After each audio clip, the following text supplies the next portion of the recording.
और proximal supraventricular tachycardia, इसमें क्या होता है, तो यहाँ पे देखिए most often due to re entry track between atrium and ventricle most commonly in AV node. तो देखिए यहाँ पे एवी नोड में इधर से इधर करंट आ रहा है, ठीक है, इधर से इधर करंट आ रहा है, लेकिन यहाँ पे कभी कभी क्या होता है कि री एंट्री पाथवे का फॉर्मेशन हो जाता है। देखिए इस तरीके से री एंट्री पाथवे का फॉर्मेशन हो जाता है। इस वजह से ये जब ये री एंट्री पाथवे का फॉर्मेशन हो गया तो ये बार बार इसको ऐसे स्टिमुलेट करेगी, ठीक है, इस वजह से ऐसे स्टिमुलेट करेगी। तो यहाँ से हो सकता है इससे हो जाए, तो ये इस वजह से यहाँ पे देखिए हमको वेंट्रिकल में टेकिकार्डिया देखने को मिलता है, और ये हम इसको बोलते हैं सुप्रावेंट्रिकुलर टेकिकार्डिया, क्योंकि यहाँ पे वेंट्रिकल नॉर्मल है, यहाँ से ऊपर से करंट आ रही है नीचे। अभी तक हम जो बात की ये देखिए atrial fibrillation, myocardial atrial tachycardia और एट्रियल फ्लटर, इन सब में देखिए करंट जो होती थी हमारी वेंट्रिकल में उतना नहीं जा रही थी। वेंट्रिकल में उतना क्यों नहीं जा रही थी, क्योंकि ये जो हमारा एवी नोड है कि ये करंट को होल्ड कर ले रहा था, ठीक है, एवी नोड करंट को होल्ड कर ले रहा था, इस वजह से यहाँ पे हमको वेंट्रिकल में ज्यादा परेशानी नहीं देखने को मिल रही थी। लेकिन यहाँ पे प्रोक्सिमल सुप्रावेंट्रिकुलर टेकिकार्डिया में यहाँ पे हमको वेंट्रिकल में टेकिकार्डिया देखने को मिली। अभी तक हमको आर्ट्रिया में टेकिकार्डिया देखने को मिली थी, और वेंट्रिकल में हमको उतनी परेशानी नहीं देखने को मिल रही थी, क्योंकि यहाँ पे एवी नोड जो था ये गेटकीपर का काम कर रहा था, और यहाँ से जो इंपल्स सारी जनरेट होते हैं एक्टोपिक फ्लिकर वगैरह से,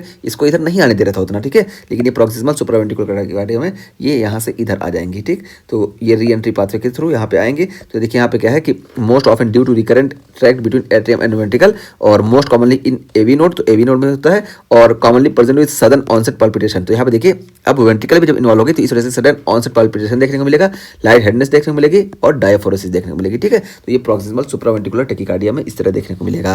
अब यहाँ पे प्रोक्सिमल सुप्रावेंट्रिकुलर टेकिकार्डिया में हम ट्रीटमेंट क्या करेंगे, तो यहाँ पे ट्रीटमेंट में हम यही जो एवी नोड से करंट आ रही है ना, इधर से आके इधर वापस जा रही है, इसी को हम स्लो कर देंगे। यानी एवी नोड को अगर हम स्लो कर दिए तो ये हमारा एट्रियम से वेंट्रिकुलर में जो हो रहा था टेकिकार्डिया, ये नहीं देखने को मिलेगा। तो यही ट्रीटमेंट में क्या है कि terminate re entry rhythm by slowing AV node conduction, ठीक है। तो यहाँ पे देखिए हम एवी नोड के कंडक्शन को स्लो कर देंगे ताकि री एंट्री वाला भी ये पाथवे स्लो हो जाए।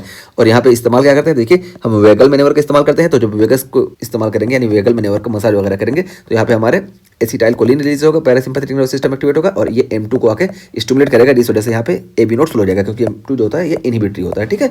तो ये चीज़ हो गई। और इसके अलावा देखिए हम यहाँ पे ड्रग में जो इस्तेमाल करते हैं, ये हमारी ड्रग ऑफ चॉइस होती है एडिनोसिन, ठीक है। तो एडिनोसिन जो होती है हमारी ड्रग ऑफ चॉइस होती है, क्योंकि ये एडिनोसिन देखिए आके यहाँ पे कैल्शियम इन्फ्लक्स को सेल के अंदर कम कर देती है, ठीक है। तो इंट्रासेलुलर कैल्शियम को ये कम कर देती है। इस वजह से जब ये इंट्रासेलुलर कैल्शियम कम हो जाएगा तो यहाँ पे देखिए हमको ये सेल डिपोलाइजेशन नहीं देखने को मिलेगा, यानी जो हमारा एवी नोड है इसका कंडक्शन कम हो जाएगा, ठीक है। तो एवी नोड का कंडक्शन ये हमारी एडिनोसिन आके कम कर देती है। इस वजह से हम ड्रग ऑफ चॉइस के तौर पे एडिनोसिन का इस्तेमाल करते हैं, ठीक है। लेकिन अगर एडिनोसिन काउंटर इंडिकेटर है तो यहाँ पे हम डिल्टियासिन या वेरापेमिल का इस्तेमाल करते हैं, जैसे अस्थमा या सीओपीडी की कंडीशन में, ठीक है। तो यहाँ पे हम बता दिए ये ड्रग ऑफ चॉइस हमारी एडिनोसिन ही होती है।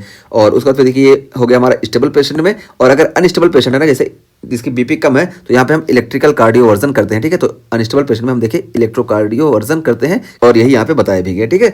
और देखिए डिफिनेटिव ट्रीटमेंट हमारा क्या होता है कि यहाँ पे हम catheter ablation of re entry tract, तो री एंट्री ट्रैक्ट को हम कैथेटर से एब्लेट कर देते हैं। तो ये हमारा जो री एंट्री ट्रैक्ट है इसी को हम एब्लेट कर देंगे कैथेटर से। तो ये हमारा डिफिनेटिव ट्रीटमेंट होता है। तो ये हम बात कर लिए प्रोक्सिमल सुप्रावेंट्रिकुलर टेकिकार्डिया की। और यहाँ पे देखिए हम बताया आपको कि एट्रियम और वेंट्रिकल के बीच में यहाँ पे री एंट्री ट्रैक्ट का फॉर्मेशन हो जाता है, और इस वजह से यहाँ पे हमको टेकिकार्डिया देखने को मिलता है, इसी को हम सुप्रावेंट्रिकुलर टेकिकार्डिया बोलते हैं। और यहाँ पे हमको जो सिम्टम देखने को मिलते हैं पल्पिटेशन, लाइट हेडनेस और डायफोरेसिस वगैरह देखने को मिलती है। और हम ट्रीटमेंट की बात की यहाँ पे कि ट्रीटमेंट में सबसे पहले हमारा जो मेन मोटिव होता है कि यहाँ पे हम ये एवी नोड को स्लो कर दें, ताकि एवी नोड से जो री एंट्री हो रही है ये स्लो हो जाए। तो इसीलिए यहाँ पे हम एवी नोड के कंडक्शन को स्लो करना चाहते हैं, चाहे वेगल मैनेवर से या एडिनोसिन से। तो एडिनोसिन से भी हम एवी नोड के कंडक्शन को स्लो करते हैं, और कैल्शियम चैनल ब्लॉकर वगैरह भी इस्तेमाल करते हैं, ठीक है। और अगर हीमोडायनेमिकली अनस्टेबल पेशेंट है तो यहाँ पे हम इलेक्ट्रिकल कार्डियोवर्जन करते हैं। और डिफिनेटिव ट्रीटमेंट में हमें जाहिर सी बात है कि कैथेटर एब्लेशन करेंगे ताकि री एंट्री पाथवे जो है ये खत्म हो जाए। तो इस तरीके से हमारा ये प्रोक्सिमल सुप्रावेंट्रिकुलर टेकिकार्डिया का टॉपिक कंप्लीट हुआ। और यहाँ पे देखिए प्रोक्सिमल सुप्रावेंट्रिकुलर टेकिकार्डिया में हमको जो ईसीजी फाइंडिंग देखने को मिलती है, यहाँ पे देखिए हमको नैरो क्यूआरएस कॉम्प्लेक्स देखने को मिलता है, और यहाँ पे जो पी होती है ना लगभग इसी में देखी हो रहती है, ठीक है। तो यहाँ पे हार्ट रेट देखिए बहुत तेज हो गया, और ये नैरो क्यूआरएस कॉम्प्लेक्स देखने को मिलता है, ठीक है। तो ये चीज हो गई। और उसका फिर देखिए हम बात करते हैं वॉल्फ पार्किंसंस वाइट सिंड्रोम, जिसको हम WPW सिंड्रोम बोलते हैं।